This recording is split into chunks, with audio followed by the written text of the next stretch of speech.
Hello दोस्तों, नमस्कार। मैं आरती शुक्ला आप सभी के बीच एक प्यारा सा भजन गीत लेके आए हैं। आप लोग इस गाने को फुल वॉच करके जरूर सुनना और कमेंट बताना मेरी गीत कैसी है। चैनल को लाइक सब्सक्राइब जरूर करना प्लीज़ दोस्तों। मेरे गाने को भी सपोर्ट करिए आप लोग। सिया कार्तिक नहावै सवेरे उठी के, सिया कार्तिक नहावै सवेरे उठी के, अवधिपुरी माँ शिव का मंदिर, अवधिपुरी माँ शिव का मंदिर, सिया जलवा चढ़ावै सवेरे उठी के, सिया जलवा चढ़ावै सवेरे उठी के, सिया कार्तिक नहावै सवेरे उठी के, अवधिपुरी माँ घन फुलवरिया, अवधिपुरी माँ घन फुलवरिया,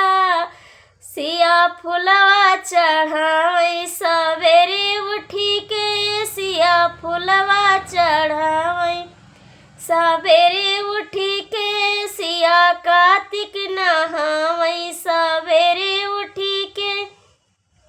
अवधिपुरी माँ बहुते ग्वाले, अवधिपुरी माँ बहुते ग्वाले, सिया दूधवा चढ़ावै सवेरे उठी के, सिया दूधवा चढ़ावै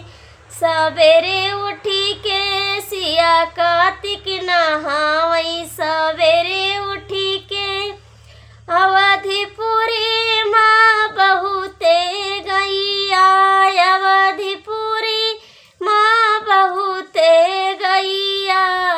सिया गौआ दनवा करावै सवेरे उठी के, गौआ दनवा करावै सवेरे उठी के, सिया कार्तिक नहावै सवेरे उठी के, सिया